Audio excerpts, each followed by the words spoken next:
Tonight, a Regina mother is found not guilty of killing her toddler 3 years ago. Also, inside another courtroom, a former coach of the Regina Pats is on trial for sexual assault. Plus, a Regina judge hears arguments about whether to push pause on Saskatchewan's controversial name and pronoun policy. This is CBC Saskatchewan News.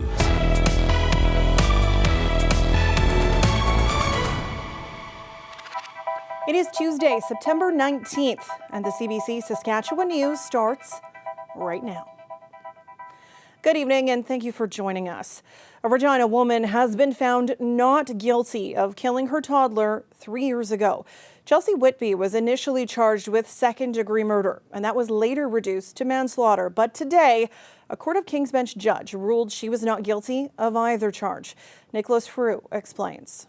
Chelsea Whitby walked into court accused of killing her 18-month-old son Emerson in June 2020. She walked out a free woman after a Court of King's Bench judge ruled she was not guilty of murder or manslaughter. Whitby's lawyer says his client feels some relief. This was a complicated case. It was a sad case. It was a difficult case. I wouldn't say she's happy, but I think she's relieved. And I think she's a little bit, just not sure what to do, kind of the next step in her life. This has been a major focus of her life for the last 3 years. The court previously heard that Emerson died from blunt force trauma. The day he died, he showed up to hospital with about 20 bruises on his body and a couple of broken bones.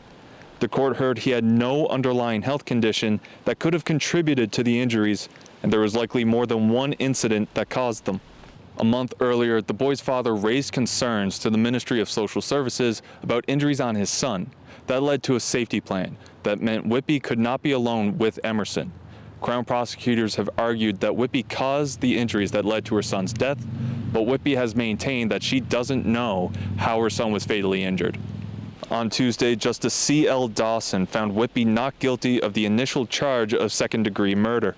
Dawson says the Crown didn't prove she intentionally killed Emerson or prove she tried to harm him so that he would likely die. The judge says the evidence makes her believe Whitby did do something to her son, but the Crown's case left a reasonable doubt that Whitby committed an unlawful act that caused her son's death. So Dawson found her not guilty of manslaughter. We're disappointed today, mostly disappointed for the family and friends of Emerson. Though, of course, no matter what happened here today, Emerson's never coming back, and that tragedy will remain no matter what, but we're certainly disappointed with the outcome today. The Crown says it will recommend an appeal of the decision. Nicholas Frew, CBC News, Regina. In another courtroom today, an impaired driver who critically injured a 7-year-old boy in Regina last year was sentenced to jail time. 48-year-old Howard Raycraft was high on prescription drugs that were not his when he crashed through a neighborhood, injuring Ben Dufour as he waited for the school bus. Raycraft initially pleaded not guilty to impaired driving causing bodily harm, but yesterday changed his plea to guilty. The defense and Crown made a joint sentencing submission, and it was accepted by the judge. Raycraft will serve 2 years less a day in jail and then will be prohibited from driving for 3 years. Dufour's family says they're ready to move forward. Also at Court of King's Bench in Regina, a former coach of the Regina Pats is on trial for sexual assault. Today, emotional testimony from a former junior hockey player who detailed what he says happened to him in 1988 when he was just a teenager. As Jonathan Gatehouse tells us, it's a case that's been decades in the making. The player was 17 and dreaming of a future with the Regina Pats.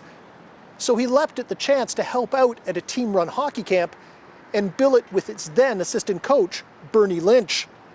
35 years later, the former prospect, now in his 50s, detailed what he says happened that August 1988 night at Lynch's apartment. Forced to consume alcohol, bullied into stripping naked and walking out onto a balcony. And then, as he took a shower, he says he was surprised by Lynch and sexually assaulted. I was intimidated, scared, the former player told the court. He's a coach, an authority figure. He's telling me to do what I'm told. Lynch has pleaded not guilty to the charges and will take the stand later this week, says his lawyer. We're here because we're trying to determine what actually happened. The Crown has the burden of proof, and he, like every citizen, has the right to his day in court and is to be presumed innocent. So he denies what happened. He's always denied what happened, and he's looking forward to an opportunity to clear his name. For his part, the former player told the court that he felt compelled to come forward after all this time to protect current and future players. I just have to do what I can so he's not coaching anymore, he said. Jonathan Gatehouse, CBC News, Regina. A judge in Regina is hearing arguments both for and against pausing a controversial new policy in Saskatchewan schools. Last month, the government announced students under 16 must receive parental consent for a name and pronoun change at school. Adam Hunter was in court and has the details. Inside a King's Bench courtroom, lawyers representing UR Pride say the judge should grant an injunction on the new policy until he can decide on the legitimacy of the policy itself. They say it discriminates against gender diverse students because the policy does not affect non-gender diverse students. And they say without an injunction, vulnerable kids could be harmed. Gender identity isn't a choice. A gender diverse youth who is trans or gender non-binary doesn't make the choice to be that way. And the important thing is that when a student is trans or is non-binary or is otherwise gender diverse, that they're accorded with respect, with affirmation, with welcome, and with safety. Lawyers calling for the injunction say the government didn't consult with experts or school divisions. They pointed to evidence from a Ministry of Education official who said the ministry drafted the policy after receiving 18 letters, 7 of which were from parents of school-age children in the province. The letters related to a similar policy in New Brunswick. They say the ministry took 9 days to craft the policy. You'd think that if a policy was going to affect the interests of young people, that was going to affect the constitutional rights of children, that there would be expert consultation, that the school divisions would have been brought to the table, that there would have been meaningful discussion about this. In the afternoon, lawyers representing the government questioned whether UR Pride was an appropriate applicant to challenge the policy. Government lawyers say the policy is meant to affirm a student's gender, and they argue if a child is not ready to inform their parents, they will be provided support. And they say the government was aiming to create a uniform policy for all school divisions where one didn't previously exist. The judge didn't make a decision on the injunction today. A hearing on the legitimacy of the policy itself will be held in late November. Adam Hunter, CBC News, Regina. Inflation is on the rise again in Canada, and the increase in August was bigger than expected.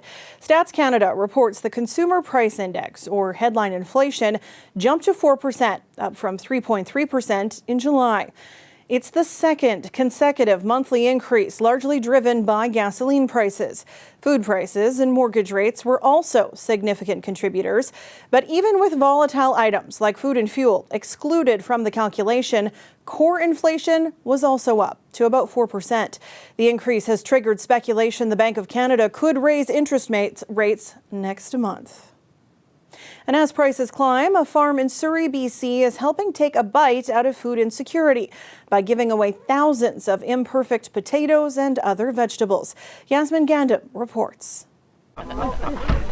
Here, like that. Right on. Yeah, maybe like a duck. Potatoes like this one up for grabs for free at the Ugly Potato Day, bringing in over 5,000 people. Tyler Heppel of Heppel's Farm says although the event is fun for the whole family, to him it's important as a farmer to eliminate waste. People are really hurting right now with the prices of everything and having to decide if they can really feed their family 3 meals a day. And at the same time, we do this to show people that it doesn't matter what a vegetable looks like, it can still be nutritious and delicious. The farm has partnered with the Greater Vancouver Food Bank for the event. Proceeds from merchandise like t-shirts and hats go towards the organization. Try and make sure that that excess food gets out to people in need. And there's a huge amount of food out there, and it's not waste food. And I want to try and make sure we don't say waste food. This is perfectly good, nutritious food. It's just excess food now. This is the 11th time Heppel's has put on Ugly Potato Day, but it's been the largest turnout so far. We're Irish roots, so lots of potato.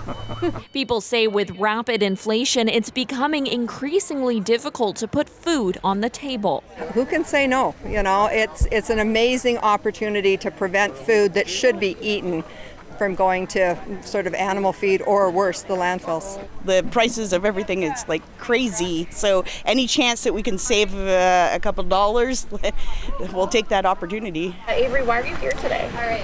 Free produce, and also there's so much here, like I doubt it'll be gone by the end of the day. So I just wonder what happens to it after that. Heppel says excess produce often gets sold for cow feed. He hopes this event inspires other initiatives to reduce food waste. And we hope to snowball this into something where all farmers can put out their ugly produce and help feed that their communities. And it's not just potatoes. Ugly carrots, squash, and even pumpkins, all for the taking. Yasmin Gandam, CBC News, Surrey. Home builders in Saskatchewan say the province should drop the PST on all construction. It comes after Ottawa announced a tax break on rental projects last week. The federal government plans to remove the GST on the construction of new rental apartment buildings across Canada. It's not legislated, but it's on their to-do list. Those in favor of cutting taxes on new rental buildings say it could reduce or at least stabilize rental costs. But Saskatchewan home builders say tax cuts shouldn't be limited to rental construction. We need rentals as we need homes for home ownership.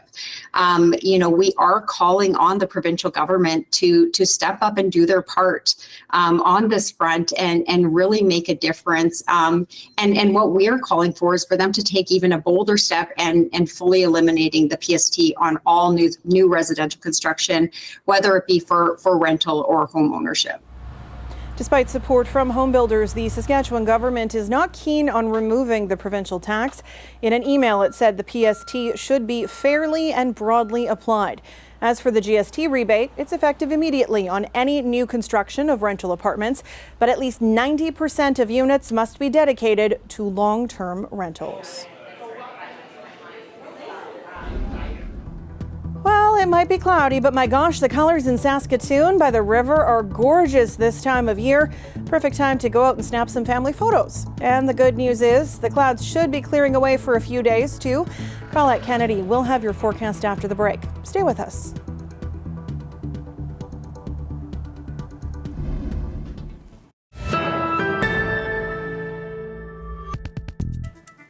Breast cancer is among the most common cancers among adults worldwide.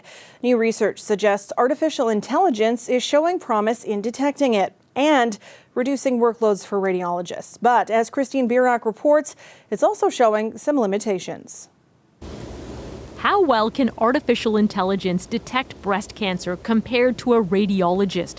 Results from 2 new studies show in certain settings, AI did just as well. The results were actually over our expectations. A Swedish trial involving over 80,000 women tested one radiologist working with an AI screening tool against 2 radiologists working together. Data showed the AI tool reduced the workload by 44% and detected 20% more breast cancers. But researchers also found to prevent overdiagnosis and overtreatment, a radiologist had to be in charge. As it is now, the AI tool, they cannot work as a standalone tool in screening because it will lead to too many false positives.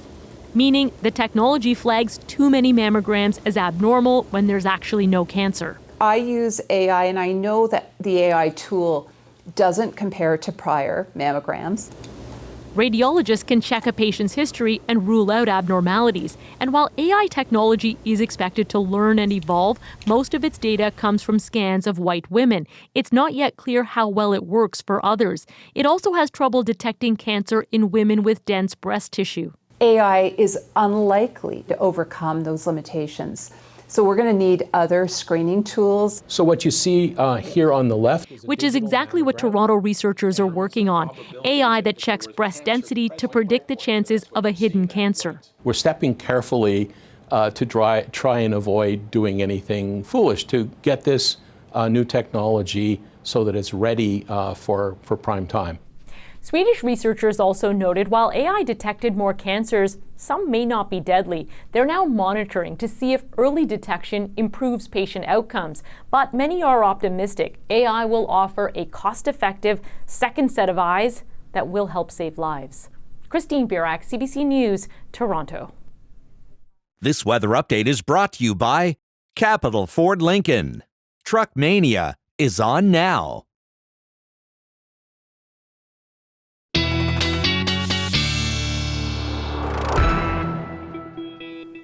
A live look now at Saskatoon, where it is just 17 degrees. Meteorologist Colette Kennedy is filling in for Ethan this week, and my goodness, what a change in the weather from yesterday.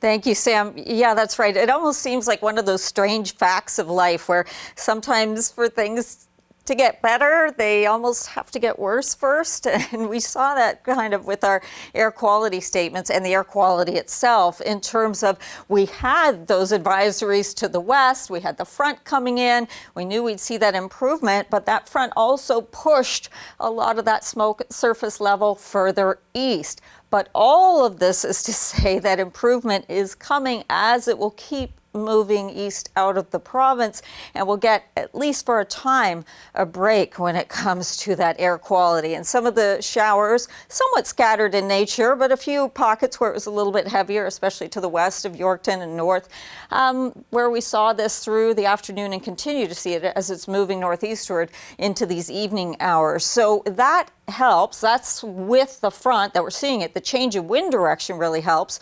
But just showing you the smoke in the atmosphere, and with this product, something I want you to keep in mind is this isn't just at the surface. This can be in upper layers of the atmosphere as well. So if you're wondering, well, why aren't there still air quality statements right through central regions? It's actually at surface level already improved there, and then it will continue to improve as we move through time tonight and into eastern parts of the province. Okay, temperatures this afternoon. I know a big departure with that cooler air moving in.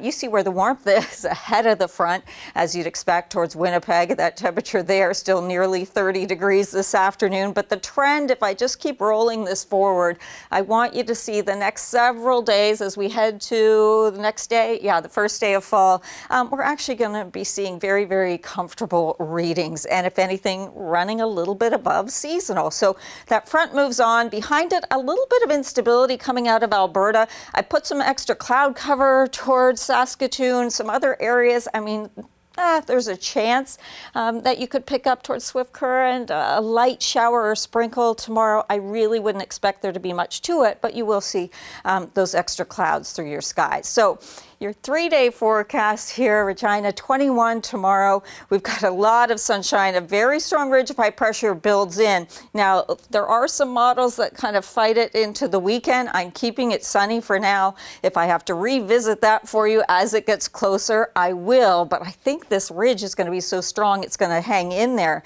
Tomorrow for Saskatoon, we'll call it a mix of sun and cloud. At times it may become almost mostly cloudy, and then at other times more sunny breaks that you'll be seeing. A slight sprinkle, not out of the question, but mostly looking ahead. We have a very fine forecast coming your way. And again, for now anyway, Sam, keeping the weekend dry. All right. Thanks, Colette.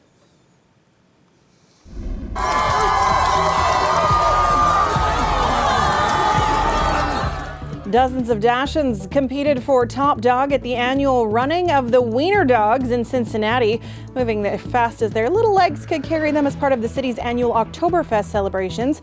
This year's race attracted 100 Wiener Dogs and lots of other mutts in all shapes and sizes and costumes. 3-year-old Ruby took this year's prize for the fastest. The title comes with a year's supply of pet food. We'll be back after the break.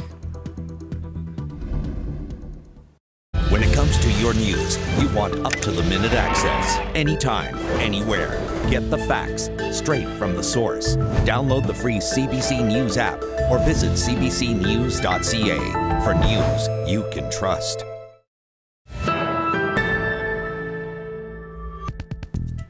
The daycare-related E. coli outbreak in Calgary appears to be settling down, but still no clear answers about what exactly sparked it. And as Jennifer Lee reports, we may never know. Alberta's Chief Medical Officer of Health says daily case counts have leveled off, the number of children in hospital is dropping, and there is no significant spike in secondary cases. This is a cause for cautious optimism as we move to what we hope will soon be the end of this extremely serious outbreak. There are 8 children in hospital, 1 less than yesterday. All of them have HUS, a serious kidney complication, including 2 who are on dialysis. But we must remember that these are not just numbers. These are Albertans, most of them under the age of 5. As of September the 19th, there have been a total of 348 lab-confirmed cases connected with this outbreak. This is unchanged from yesterday. But the question of how this happened remains unanswered. It is possible that we are never going to know the exact source of the outbreak, but we are doing our very best to narrow it down. And again, that will inform future steps and future prevention. Jaffe says investigators are reviewing the food histories of more than 1,150 children and 250 daycare staff. Jennifer Lee, CBC News, Calgary.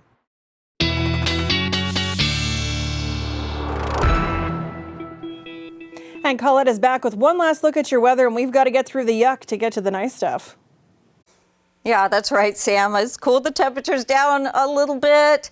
Also changing the wind direction, had a little bit of wet weather, and that smoke being swept across the province. But all in all, that's to get us to a better place where things will be improving. So we see that through tonight, midnight, about 9 degrees. By 8 a.m., we'll bring it up to 10. Should have some sunshine, and then I think we could see some cloud kind of building a little bit and mixing in there somewhat into the afternoon. 19 by the time we get to the lunch hour. And just having a look at your forecast tonight, Saskatoon, most of those showers pressing on to the northeast. We get some of this partial clearing continuing, but then into tomorrow, that next disturbance from Alberta maybe brings a little extra cloud cover and the slight chance of getting into a shower. 10 degrees at 8 a.m. and by noon, we'll get that temperature kicked up to 16 and hopefully with more sun coming into the afternoon hours. Sam? All right, thanks, Colette. And before we leave you, some at-risk grasslands near Swift Current are now officially protected.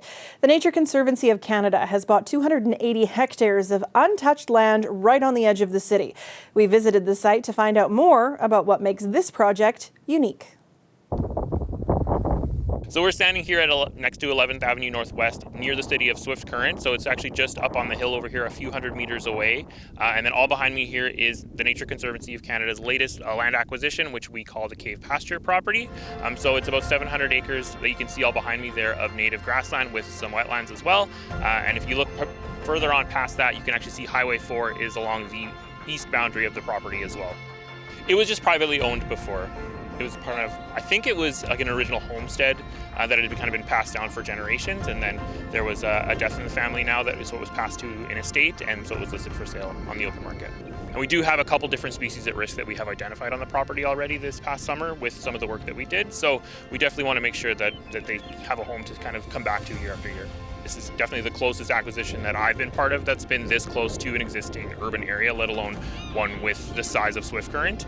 And I mean, you can see all around us, there's acreage development. Right beside us on this side, this is a cultivated field already. So there's lots of pressures when you get this close to any kind of an urban center from not only agricultural development and acreages, but also from industry, commercial development, housing. And even on the east side of Highway 4 over here, there's actually like a subdivision that has now been officially, I think, designated, and they're starting to sell the lots for it. So once we kind of saw all those pieces come together, it was pretty clear that we needed to step in and do something to make sure that this stays the way it is.